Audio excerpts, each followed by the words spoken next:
le direct se lance et que ça arrive sur les réseaux sociaux, je sais pas pourquoi il y a toujours une minute à peu près. Mhm. Ça y est, tu vois, on est en direct.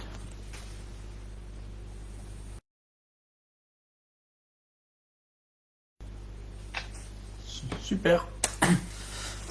Allez, on va y aller. Bonsoir à tout le monde. Donc, bienvenue dans un direct du groupe Pétanque. Donc, on va prier pour que ce soir on n'ait pas de soucis comme hier ou avant-hier. Donc, en espérant que les réseaux marchent bien. Donc, ce soir, je suis avec Sylviane Auguste, si je me trompe pas. Et, Exactement ça. et puis on va parler un petit peu de la pétanque et puis du sport adapté et puis un petit peu de son expérience vis-à-vis des deux côtés puisqu'elle est, comme elle m'a dit, bénévole dans le sport adapté, si je me trompe pas. C'est ça. Donc déjà ce qu'on va faire c'est que je vais te laisser te présenter un petit peu pour que les gens ils puissent te connaître. Donc ton nom, ton prénom, on va pas te demander ton âge parce que ça se fait pas vis-à-vis des féminines. Où tu es licencié à la pétanque. Et puis voilà, je vais te laisser me présenter un petit peu comme ça. D'accord. Donc, Sylviane Auguste, donc moi je suis bénévole dans le sport adapté depuis une vingtaine d'années. Oui. Je suis donc licenciée à la pétanque alors, je suis en ce moment en changement en fait, mais je vais parler du CSP 91, qui est le club sportif partenaire et qui est un club qui a une double affiliation. Une affiliation à la FFPJP, une affiliation à la FFSA. D'accord.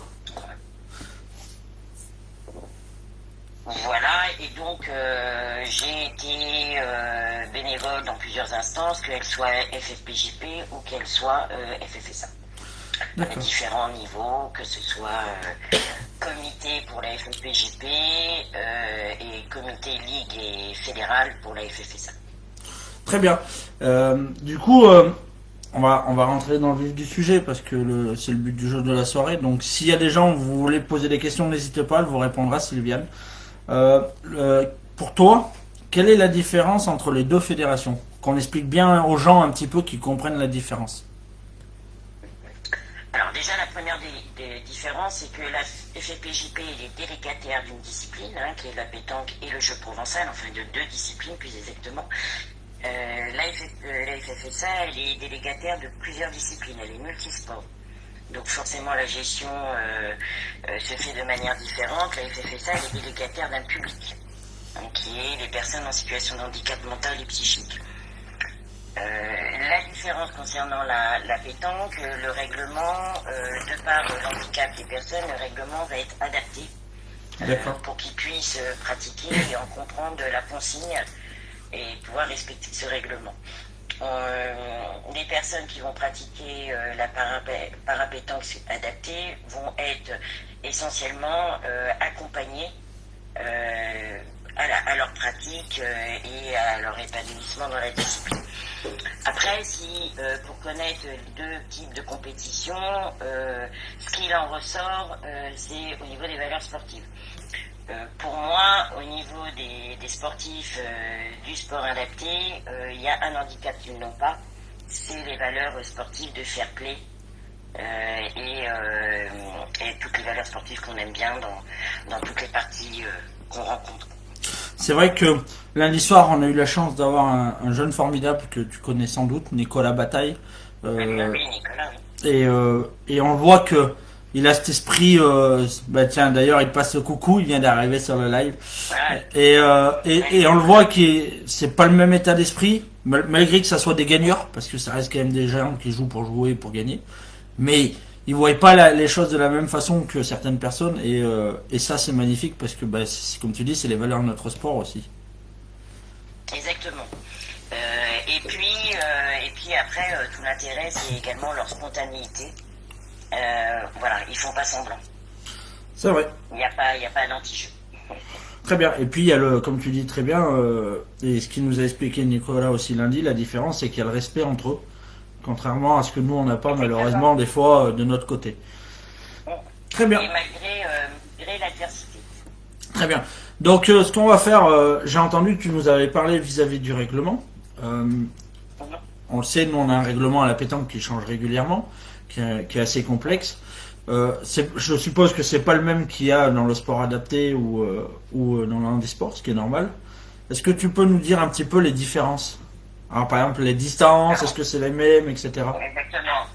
Alors, en fait, bien sûr, le règlement sportif du sport adapté est inspiré du règlement de la FFPJP, mais des adaptations sont faites. Il est révisé en principe par Olympiade, donc tous les 4 ans. Bien évidemment, il reste pas figé. Ici, on voyait des choses qui étaient incohérentes, on les modifie au cours de l'Olympiade, mais toutefois, il est établi pour 4 ans. Donc il n'est pas toujours, même si le règlement de la FFPJP connaît des évolutions, elles ne sont pas toujours suivies par le règlement du sport adapté. Concernant, donc en fait les compétitions s'adressent à 3 classes. Donc la classe AB, la classe BC et la classe CD, et les sportifs vont être dans une classe en fonction de leur capacité intrinsèque. Donc pas du tout en termes de performance et ni en termes de connaissance de la pétanque. Puisque il faut savoir que la licence elle est multisport, donc ils vont être dans une classe, peu importe la discipline qu'ils pratiquent. D'accord. Ils peuvent très bien aussi avec une licence pratiquer de la pétanque, mais également du tennis de table ou d'autres disciplines. Ça c'est important ce que tu dis là. Parce que tu vois, Oui. du coup ils ont leur licence qui fait pour tous les sports et ça c'est bien parce que ça leur permet aussi de pouvoir pratiquer d'autres sports que le nôtre. Exactement. Et d'ailleurs, il y en a beaucoup qui pratiquent 2 ou 3 disciplines. Après, donc, effectivement, donc ils vont faire ils vont répondre à un questionnaire. Alors, ils vont répondre eux et accompagnés de leur entourage. Bien sûr. Un questionnaire qui va être dans 4 domaines de compétences. Donc, la socialisation, la motricité, l'autonomie et la 4e que je suis en train De chercher. d'oublier spontanément, socialisation, motricité, autonomie et communication. Voilà. Très bien. Et voilà, différentes questions, mais ça va être des questions qui vont concerner leur quotidien. D'accord. Et en fonction des réponses, ils vont se retrouver dans une classe. Donc la classe AB, on va peut-être considérer que c'est ceux qui sont un peu moins autonomes. La classe BC, ils vont avoir un peu plus d'autonomie, et la classe CD encore plus. Si je fais un parallèle avec la pétanque, on va dire qu'en classe AB, on leur demande de comprendre que le but du jeu, c'est de s'approcher du bouchon. Voilà. En classe BC, ils vont être déjà de pouvoir concourir en équipe. Et puis, ils vont distinguer l'action de tirer pointé. D'accord. Et en classe CD, ça rejoint beaucoup plus les compétitions qu'on connaît en FFPJP avec de la stratégie de jeu. Très bien. D'accord. Tiens, il y a Philippe Chéneau qui te passe le bonjour, Oui. qui vient d'arriver. Philippe. Et puis, tant que j'y pense, il y a... Voilà. Philippe est membre, Philippe est, au-delà qu'il est acteur dans la FFPJP, mais il est membre de la commission nationale du sport adapté. D'accord. De la pétanque et de Fermat. Ouais, j'ai eu la chance d'échanger avec Philippe plusieurs fois sur le projet des jeunes par rapport à la pétanque, donc une très bonne personne. Tant que j'y pense, il y a Yann qui te pose une question, donc Yannick Lefour, qui est administrateur du groupe pétanque. Il demande depuis combien de temps tu occupes cette branche dans le sport handicap. Comme je disais, il y a une vingtaine d'années. Alors après, moi, en tant que commission nationale, depuis 2011. D'accord, très bien. Et il y a Céline Bernard qui te passe le bonjour, que j'aurai la chance d'avoir samedi soir parce que apparemment c'est une coach exceptionnelle, donc et elle aime le Nutella. Donc, évidemment, Nicolas ne peut en parler que de cette manière-là. Ah ben Nicolas, et puis on a eu Mathieu qui nous a écrit aussi et je peux te dire qu'il nous en a dit que du bien aussi. Donc on est super heureux, on va pouvoir échanger avec elle samedi soir justement. C'est le rôle du coaching, quelle est la différence entre coacher des gens et puis des personnes un petit peu en difficulté. Donc très bien Sylviane. Oui. Du coup, ce qu'on on va éplucher un petit peu, c'est le côté, je pense que déjà il y a vis-à-vis de la distance. Est-ce que on va rester un petit peu dans le règlement? Est-ce qu'il y a des distances différentes? Alors il y a deux aspects quand même qui sont importants. Déjà effectivement par exemple dans la classe AB, même s'ils jouent en doublette ou en tête à tête, ils ne jouent qu'avec 2 boules. D'accord. Ils jouent qu'avec deux Déjà, boules. ça tient un point qu'avec deux boules. La distance, elle est entre 6 et 9 mètres. Ils ont 1 minute et demie pour jouer la boule. Vous voyez, il y a plein de points comme ça d'adaptation.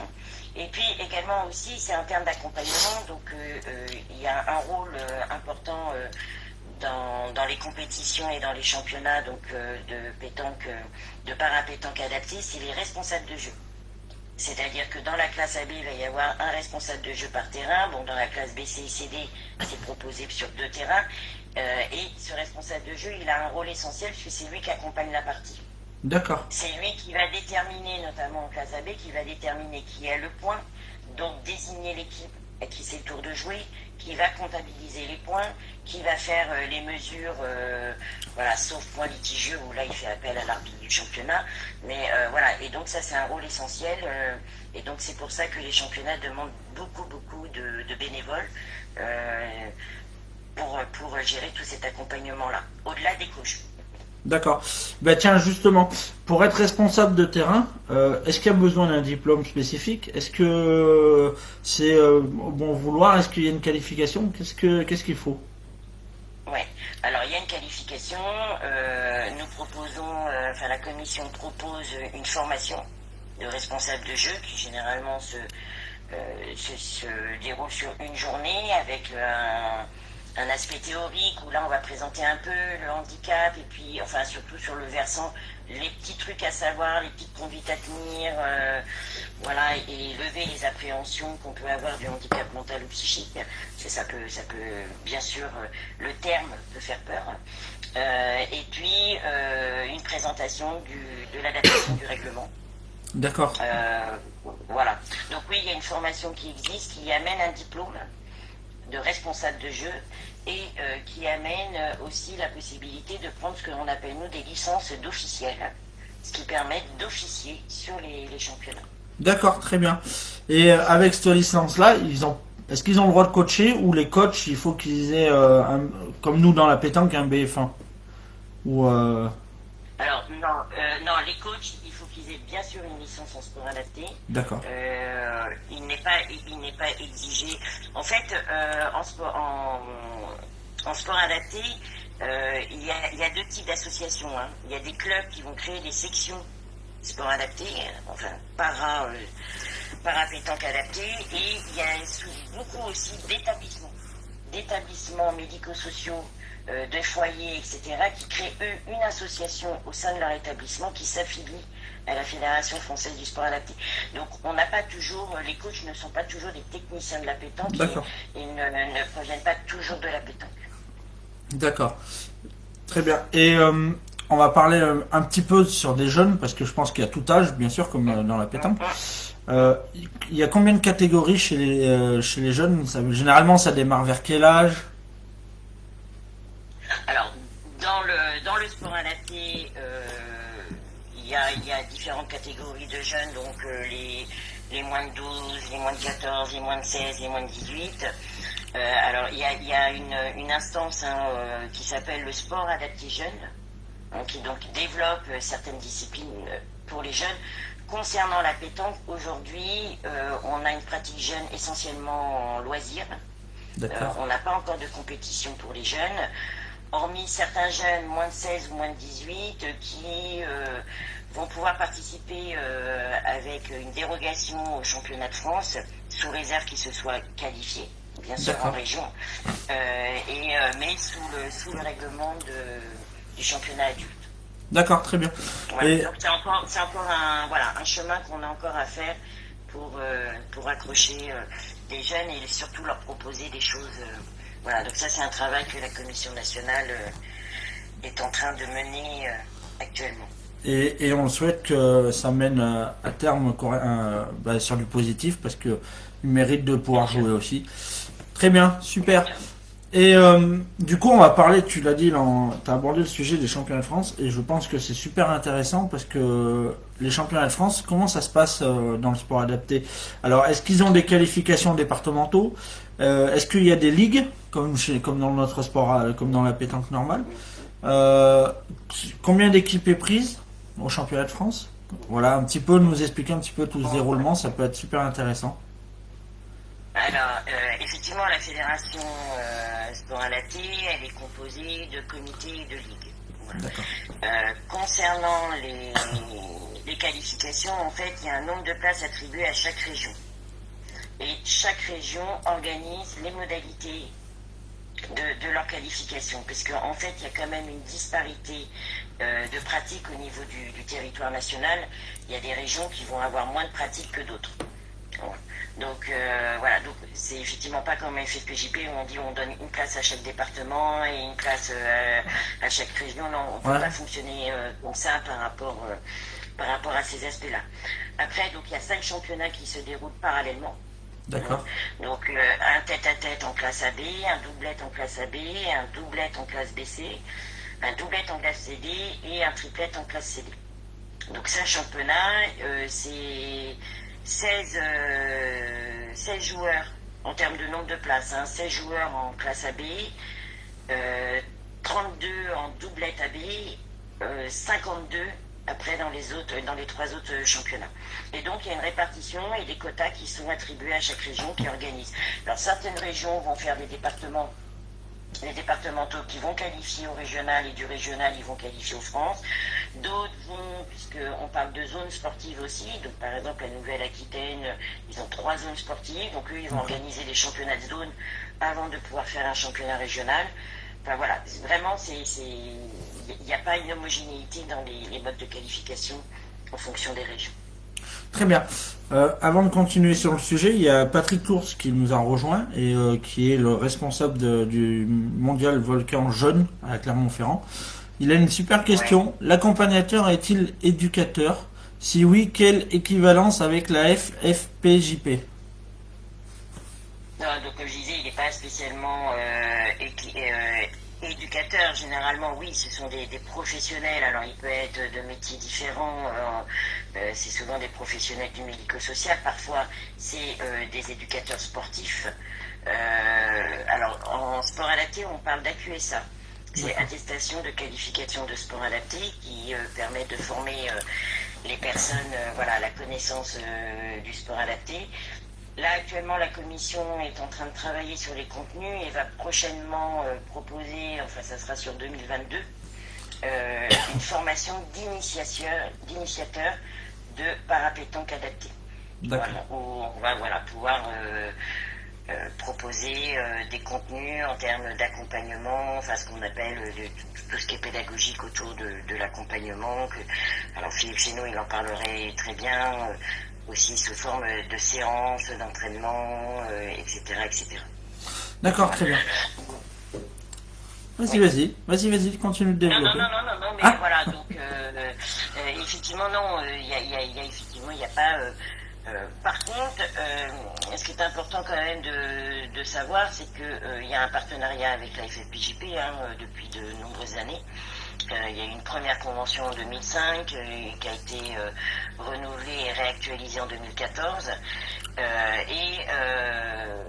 Justement, il y a un partenariat au terme de formation. Donc, on a pu proposer, alors là évidemment le Covid nous freine un peu dans tous ces projets, mais l'an passé, lors d'un championnat de France, on a pu proposer une formation à tous les éducateurs FFPJP, qui soient BF1 ou BF2, voire BF3, enfin voilà, et sur le handicap. Donc il y a quand même des choses là qui se mettent en place autour de la formation. Très bien, super.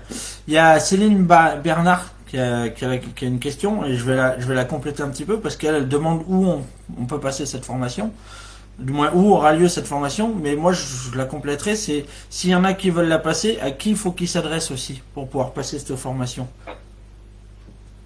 Donc alors on parle de laquelle? Alors, est-ce que c'est la QSA? Est-ce que c'est moi je pense qu'on était sur le sujet de la QSA, donc je pense que ça doit être celle-là. D'accord. Alors la QSA elle est organisée par les ligues. Donc il faut s'adresser à la ligue de sa région. D'accord, très bien. La ligue sport adapté de sa région. Un petit peu comme nous le BF1, je crois que dans la pétanque, si je veux pas dire de bêtises, je crois que c'est les ligues qui s'en occupent aussi, il me semble. Je veux pas dire de bêtises, Oui, mais il me semble que c'est comme ça que ça voilà, donc fonctionne. c'est la QSA. Après, dans la QSA, il y a 3 modules. Hein. Il y a un module 1 qui est plus sur une théorie autour du handicap. Le module 2, c'est la spécificité de la discipline. Et le module 3, c'est une pratique. En fait, D'accord. c'est la pratique et voilà. Très bien. Du coup, pour être, comme on disait tout à l'heure, tu m'expliquais qu'il y avait des responsables de terrain. S'ils veulent Oui. s'il y en a qui veulent passer cette formation pour accompagner et puis pour se rendre utile, c'est pareil. À qui il faut s'adresser? Alors voilà, donc là, ils peuvent s'adresser à la Commission nationale, hein, bien sûr, mais bon, généralement, il y a beaucoup de régions qui nous demandent de venir faire cette formation. Donc pareil, au niveau de leur ligue, normalement sur chaque ligue, il y a un référent pétanque, para-pétanque adapté. Et donc de s'adresser à la ligue et du coup à ce référent qui pourra les renseigner à quel moment une formation est prévue sur ce territoire. D'accord, très bien. Du coup, moi, je voulais revenir un petit peu sur les championnats de France et les qualifications du sport adapté. Nous, on sait que dans la pétanque, tu as le côté masculin, côté féminin et côté mixte. Vous, est-ce que il y a ce côté-là ou tout le monde joue ensemble? Tout le monde est mélangé. Donc au championnat de France, on peut très bien avoir des doublettes féminines, des doublettes masculines ou des doublettes mixtes qui concourent. Voilà, il n'y a qu'une seule catégorie, et y compris seniors et vétérans. Ça doit être quand Y même. compris seniors et vétérans, et sachant que, bon, il faut savoir que vétérans au niveau du sport adapté, c'est 41 ans. D'accord, très bien.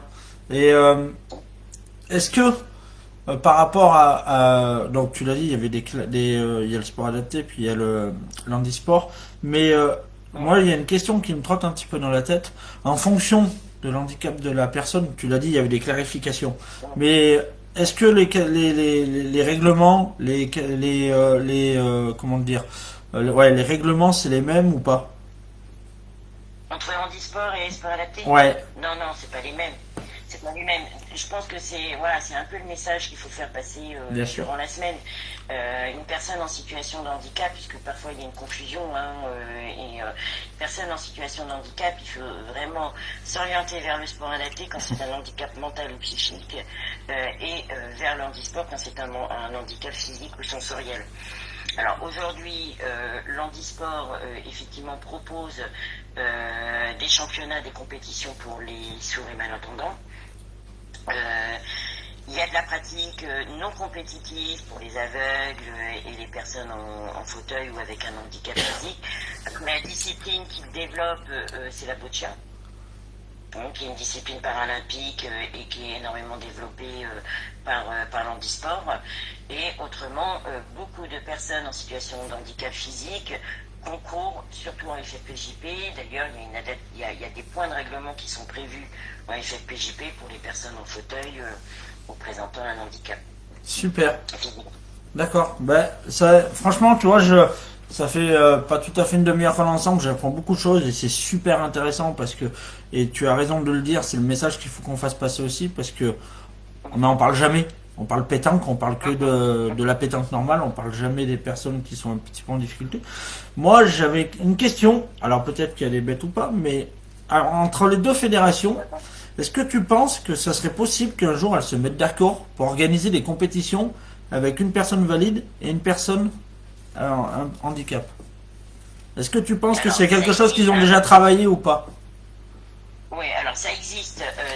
Alors évidemment, ça ne décerne pas un titre, mais ça existe. Il y a aussi, je pense, un défaut de communication, puisqu'il existe beaucoup d'actions en local, dans plein de régions, dans plein de lieux de la France. Déjà des clubs qui organisent ce type de concours, où ils mélangent un valide avec une personne en situation de handicap. Ça existe à beaucoup d'endroits, mais sauf qu'on n'en parle pas. On en parle.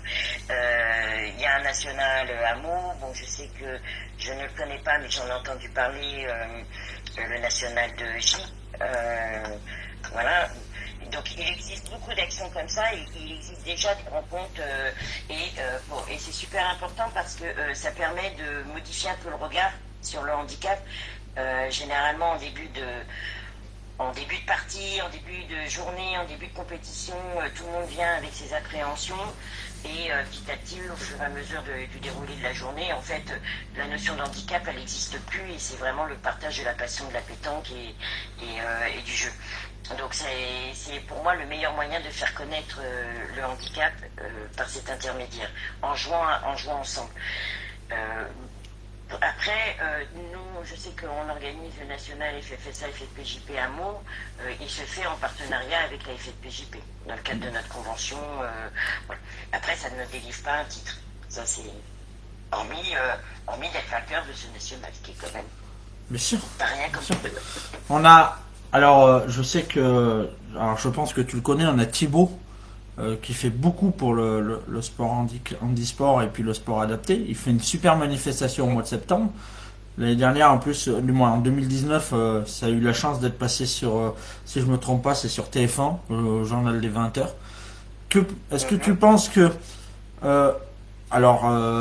soit les régions, soit les clubs, on devrait essayer de créer plus de manifestations comme ça, justement pour permettre à ces gens-là, parce que, comme tu le dis, il y en a, on n'en parle pas beaucoup, mais peut-être que justement la Fédé, donc la fédération de pétanque et la fédération de sport handisport, on devrait peut-être travailler un peu plus sur la communication au niveau de ces concours-là.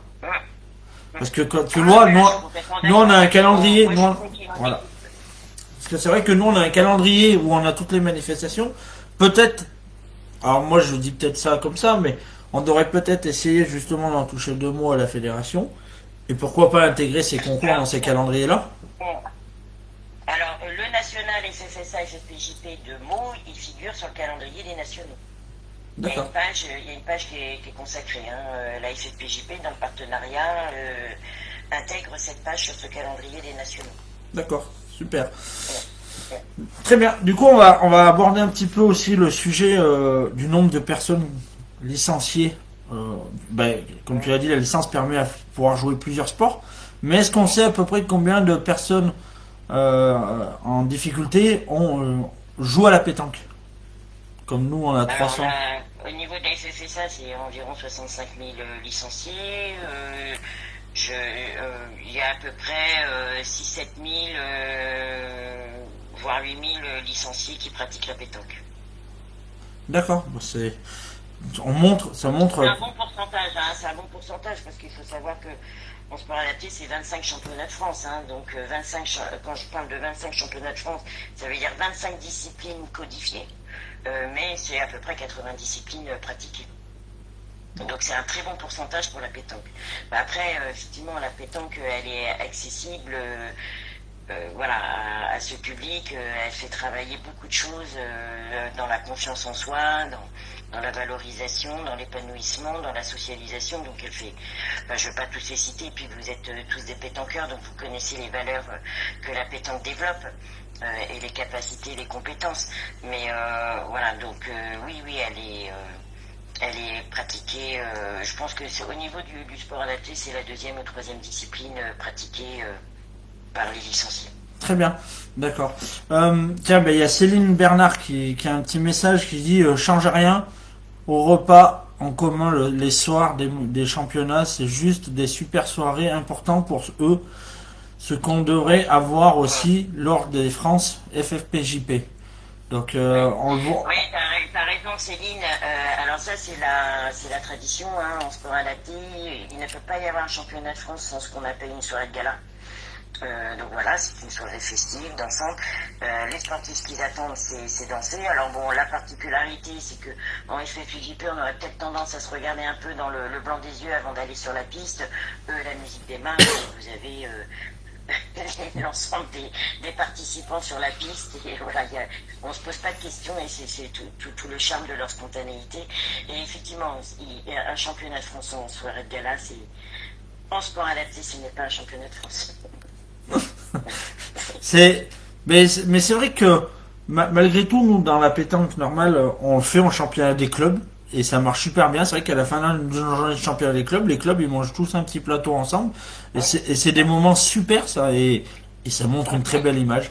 Il y a ASJL Academy qui dit bonsoir madame et monsieur Ludovic. Merci pour ce focus cette semaine sur le sport adapté. Les associations françaises de psychiatrie ou de psychothérapie se tournent-elles vers la Fédération des sports adaptés pour soigner par le sport? Oui, effectivement, ça correspond au sport adapté. Et, il y a des associations qui sont, enfin, il y a des partenariats. Enfin, moi, je suis sur l'Île-de-France personnellement, et on a eu des partenariats avec certains hôpitaux psychiatriques pour proposer des activités sportives. Oui. Ça, c'est une super chose. Ça, je pense qu'on devrait essayer d'approfondir ça et justement de le développer parce que, comme tu le dis, ça amène de la joie aux gens, alors que ce soit des jeunes ou des adultes, hein, parce que c'est pour tout le monde pareil. C'est super. Il y a Christopher Émilie Planchon, je pense que tu dois connaître. Ouais, il dit connais, oui. Pourquoi en gros il n'y a pas de championnat du monde.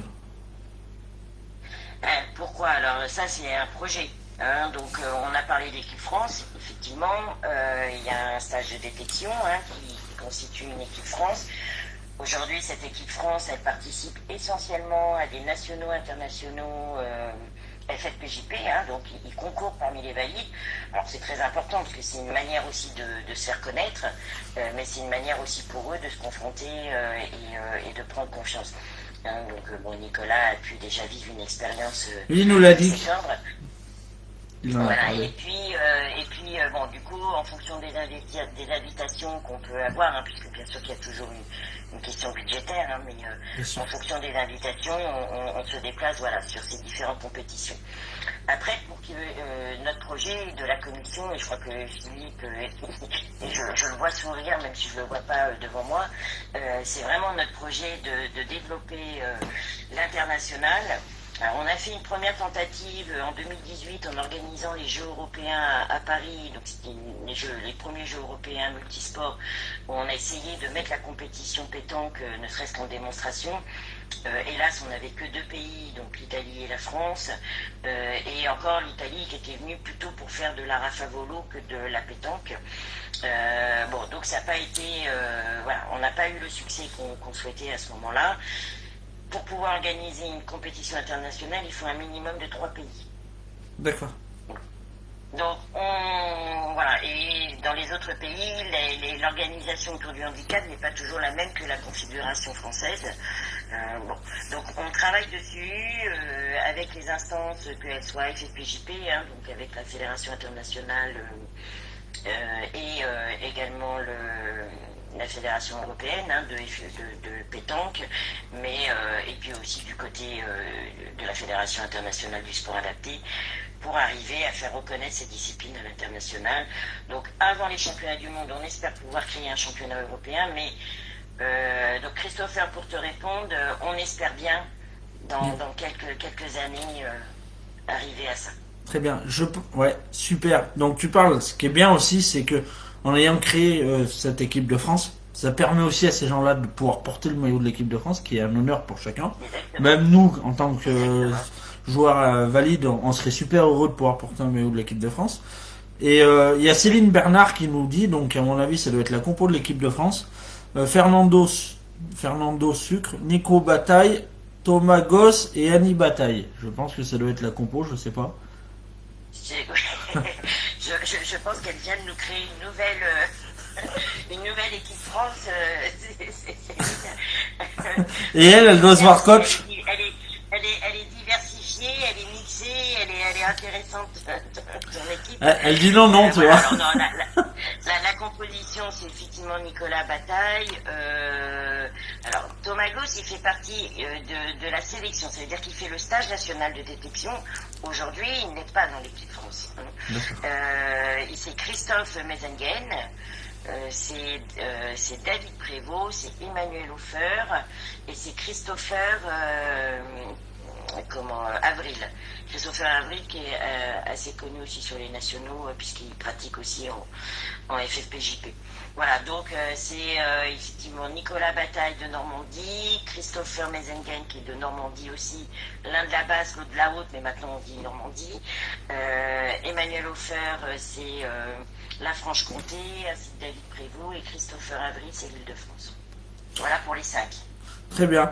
Il y a Philippe Chénaud justement qui dit qu'il a eu une discussion lundi à ce sujet. Donc je ne sais pas laquelle c'est, mais je pense que ça doit être de ce que tu disais par rapport, tu sais, mince. Alors on va essayer de l'inviter. Ouais, pour l'international. On va voir s'il accepte l'invitation de nous rejoindre. Je l'ai invité, justement, pour qu'il nous en parle un petit peu. On va voir s'il vient. Alors, il y a Céline qui dit juste, j'invite les gens que j'ai en contact pour voir le live. D'accord. Super Céline. Ah bah oui, c'est qu'elle les a invités pour venir voir le live. Elle nommait pas l'équipe de France. Très bien, Sylviane. Donc, donc les personnes qui n'étaient pas l'équipe de France, c'était les personnes qu'elle a invitées. Ouais, c'est ça, c'est ça. Très bien. Maintenant, on va passer un petit peu sur le côté coaching parce que ça peut être super intéressant aussi. Donc, on a parlé beaucoup de choses vis-à-vis de ça. Mais quel est vraiment le gros travail du coaching? Alors, est-ce qu'il coach à la boule? Est-ce qu'il coach à la main? Est-ce que il coach comment ça se déroule un petit peu tout ça? Voilà. Donc le coaching, alors il faut savoir que le coaching, c'est surtout, il se fait surtout avant. J'ai envie de dire dans les phases préparatoires, lors des entraînements, il y a tout un travail de coaching important à faire. Lors des compétitions, déjà le premier rôle du coaching, c'est de permettre les meilleures conditions pour le sportif de faire sa compétition. Donc c'est être à l'heure sur le terrain, de prévoir le matériel, de prévoir parce que très vite ça peut être source d'angoisse si les choses sont pas bien repérées pour le sportif. Après les coachs sont aux abords du terrain et ils ont le droit d'intervenir. Alors en principe ils ont le droit d'intervenir entre deux mêmes. Enfin, comme en FFPJP, ils ont le droit d'intervenir sur les abords du terrain. C'était pas le cas avant. Avant, ils ne pouvaient vraiment intervenir contre deux-mêmes. Maintenant, c'est dans le temps de jeu. Voilà, c'est dans le temps de jeu, dans le respect, bien sûr, de l'adversaire. Mais au moment de la compétition, c'est plus un rôle de rassurer, de canaliser les angoisses, plus que des techniques de jeu. Alors, bien sûr, dans la classe scellée, oui, bien sûr que les notions de jeu apparaissent. Mais dans les autres classes, c'est surtout ce rôle-là. D'accord, très bien. Voilà. Et personnellement, vous n'êtes pas trop en difficulté au niveau des coachs, je dis des coachs parce que c'est des coachs. Il y a assez de personnes ou vous êtes à la recherche un petit peu de personnes?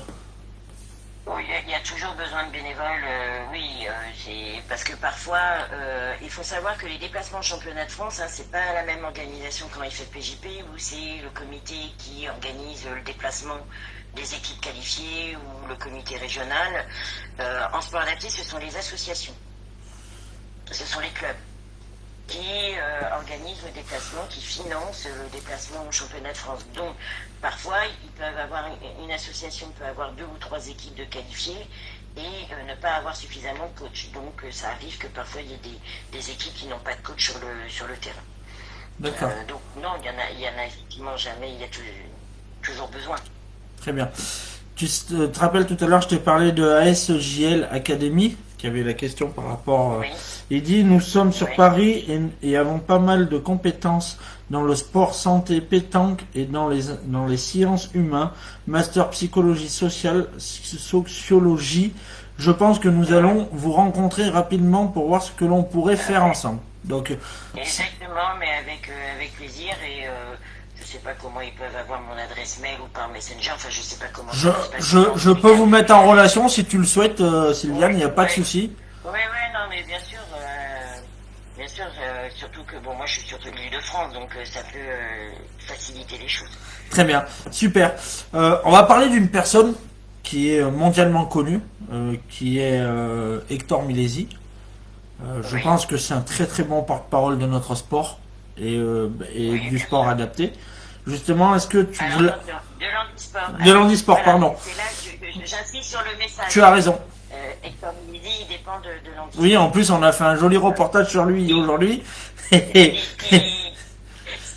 Ce qui n'empêche que voilà, on a eu à plusieurs reprises l'occasion de se rencontrer. On avait fait en 2012 avec en partenariat de Colazema, qui est président de la Fédération internationale, et puis de quarterback avec Marion Barthélémy. On avait fait une démonstration. Donc il y a eu une partie sport adapté qui s'était organisée juste avant la finale des championnats du monde à Marseille, et on avait souhaité que Hector Millisi puisse y participer, donc on a fait 2 triplettes, dont une avec Hector Millisi. Donc il y avait 5 sportifs du sport adapté et Hector en tant handisport, donc pour montrer effectivement la pratique du handicap. C'est ça. Et je pense que il doit donner beaucoup de courage quand même à pas mal de gens qui font de l'handisport ou du sport adapté, parce que ça doit être un exemple pour les gens. Et même pour nous, hein, pour tout joueur de pétanque, hein, c'est un exemple, parce que et j'ai échangé aussi avec une personne qui était en fauteuil roulant aussi, qui s'appelle Yannick Leroy. Je sais pas si tu connais. Et le sport l'a beaucoup aidé, et ça fait 1 an maintenant, grâce à cette volonté-là, qu'il peut remarcher aussi. Donc ça montre aussi comme quoi, malgré tout, qu'ils puissent vivre ces expériences-là leur apporte du courage et peut leur faire des choses qui sont extraordinaires, quoi. Oui, sur différents domaines. Hein. Moi, je me souviens d'un sportif aussi, un sport adapté, qui était interviewé par Ouest France. Enfin, voilà, on était invité sur le National de Cholet. Et tout simplement, à la question du journaliste, qu'est-ce que le sport adapté t'a apporté? Et lui, tout simplement, de dire, mais aujourd'hui, j'ai des copains. Donc c'est riche, hein, parce que c'est aussi important dans la vie de chacun. Et aujourd'hui je peux vous parler de cette manière-là. Avant, je ne vous aurais pas parlé. Donc voilà. Et donc du coup, le sport adapté, voilà, lui a permis qu'il prenne confiance en lui. Et c'est aussi tous ces aspects-là, le sport. Voilà. Au-delà de la performance sportive, et bien sûr qu'on est ravi quand il y a un titre. J'imagine que Céline était ravie quand on ramène le titre à la maison. Voilà. Mais au-delà de ça, et au-delà de gagner une compétition, qu'elle sonne noble, c'est tous ces aspects-là qui sont travaillés à travers le sport. Très bien. Très bien. Du coup, est-ce que toi, tu veux rajouter quelque chose un petit peu sur tout ce qu'on a déjà dit depuis le début? Est-ce que tu as un petit message à faire passer aux gens, que ce soit au niveau des gens qui travaillent avec toi, des gens qui t'accompagnent ou des gens d'autres? Déjà, bien sûr, je remercie tous ceux avec qui je travaille, mais aussi tous ceux qui, au niveau national, œuvrent pour que la pratique puisse se faire. J'invite tout le monde, effectivement, à rencontrer, que ce soit dans le cadre du non compétitif ou du compétitif, de rencontrer ces sportifs. Ils ne peuvent que vous apporter quelque chose.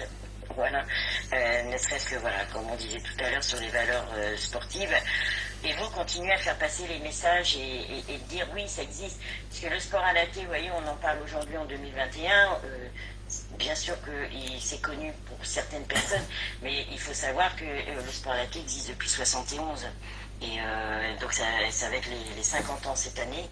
Et la pétanque, la parapétanque sport adapté, le premier championnat de France, il a eu lieu en 95. Donc vous voyez le nombre d'années qu'il faut pour qu'on puisse en parler et pour que ces sportifs soient reconnus. Et puis évidemment, j'invite tous les joueurs, puisque ces sportifs pratiquent aussi en FFPJP, hein, dans le monde valide, de les accueillir sur le terrain. Je pense à l'anecdote de Nicolas qui racontait lundi. Voilà, c'est pas toujours, ils n'ont pas toujours l'accueil escompté, et parfois, parce que toute la difficulté aussi des sportifs en sport adapté, c'est que le handicap n'est pas visible. Et du coup, il y a une confusion, je sais pas le terme, c'est la fin de journée, je crois, la fatigue arrive, mais il y a une voilà, il y a parfois un manque de respect de ces sportifs et une non-reconnaissance de leur handicap. Et pourtant, ils vivent avec chaque jour. On est bien d'accord. Moi, je vais te faire une petite proposition, Sylviane. Tu me diras ce que tu en penses. Tu sais qu'on a un bon groupe de réseau qui fonctionne très bien, qui diffuse beaucoup d'informations. Est-ce que tu penses que ça serait possible que un de mes gars se mette en contact avec donc la fédération de sport adapté et qui nous qui nous diffuse toutes les compétitions qu'il y a nationalement, et nous justement on fait cette communication sur notre réseau pour que les gens ils puissent savoir quand c'est qu'il y a une compétition, s'ils veulent aller voir comment ça se passe, s'ils veulent aller, tu vois. Est-ce que tu penses que ça c'est jouable? Ça c'est jouable, mais j'invite aussi toutes les actions locales dans les départements, les régions, dans les clubs, aussi à communiquer, puisque parfois ils mènent des actions, mais sans qu'on le sache. Vous voyez le national, donc je crois c'est de J. Bon, personnellement, moi je le connais pas, mais je sais qu'on a des sportifs qui y ont participé, notamment Emmanuel Offert ou David Lafont. Bon, bah, c'est par l'intermédiaire de ces sportifs-là que je l'ai connu, et puis aussi puisqu'on est en partenariat avec la FFPJP et Bernadette Trouba, qui était la référente du handicap au comité directeur. Voilà, je l'ai su comme ça, mais et voilà, du coup, je me dis aussi, n'hésitez pas à communiquer, puisqu'on n'a pas toujours, nous, au niveau national, toutes les informations. Et il me semble important de reconnaître les actions de tous. On est bien d'accord. Donc moi, ce que je vais faire, c'est que après, bien sûr, on échangera en privé avec et puis on verra comment on peut faire. Mais ça serait bien qu'on travaille justement sur cette communication pour que les gens ils puissent aussi découvrir ce côté-là. Parce que moi personnellement, je suis franc, je te le cache pas. J'ai jamais participé à une manifestation et l'autre fois, on en parlait avec Michael, donc que tu connais. Et le groupe pétanque, on aimerait mettre ça en valeur et pourquoi pas de temps en temps aller filmer des manifestations, bien sûr avec l'autorisation de tout le monde, pour mettre justement ce côté-là en avant et en valeur. Donc voilà, l'objectif c'est ça. Je vais revenir, il y a Céline. Vas-y. Il y a Céline Bernard qui a un petit message, qui dit ravi avec un point d'interrogation. Et elle a un petit bonhomme avec deux yeux qui explose et qui dit une partie de la pétanque qui m'a apporté beaucoup avec d'énormément de respect. Donc oui. Donc tu vois, je pense que les gens, une fois qu'ils sont rentrés avec ces personnes-là, ben on apprend quelque chose. Ah ben, le seul point de vigilance qu'on pourrait donner, c'est faites attention parce que vous allez tomber tous amoureux. Je pense aussi. Ouais. Très bien. Donc moi, je te remercie vraiment Sylviane, ça a été un super moment, on a appris beaucoup de choses. La différence entre les deux, les FFPJP et puis la Fédération du sport adapté et de l'handisport. On a appris sur le coaching, qu'il y avait aussi des responsables de jeu, tu nous as expliqué sur les championnats de France, les catégories, plein de choses. Donc ça a été un super moment, je te remercie vraiment Sylviane. Comme je t'ai dit, si tu veux rajouter une dernière chose, n'hésite pas. Il y a les gens qui t'ont regardé aussi. Écoutez, merci à vous. Et puis, moi, je reste à la disposition pour toute question. Et puis, continuer à communiquer sur la pratique pour les personnes en situation de handicap. Super. Moi, je te remercie. N'oubliez pas, demain soir, je suis en interview. Je me rappelle plus le nom parce que j'ai tellement eu de choses. Je suis désolé. À 20h, nous serons présents encore avec un joueur. Vendredi j'ai Daniel Amirol aussi et samedi on sera avec Céline, donc on va passer encore une bonne fin de semaine et lundi soir exceptionnellement on aura un live avec qui sera animé par notre ami Jean-Luc Robert, donc je pense que tout le monde connaît. On aura Hector Milesi avec nous, on aura Thibaut, donc le responsable du groupe du sport adapté et visuel et l'organisateur du national du mois de septembre, justement pour nous parler de cette événement. Et nous aurons aussi le responsable de l'école de sport adapté et de handisport de la section de Valence, où justement il nous expliquera tout le fonctionnement pour les gens qui voudront qui cherchent une école ou quoi que ce soit, donc les démarches, etc. Donc je pense que ça va être une super soirée. Voilà, on vous souhaite encore une très bonne fin de semaine à tout le monde. Continuez à participer justement sur cette semaine d'handisport et de sport adapté sur le groupe pétanque.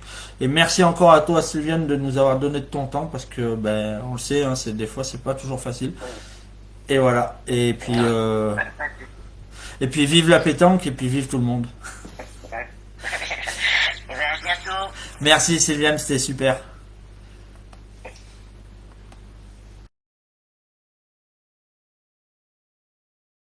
Merci Sylvie.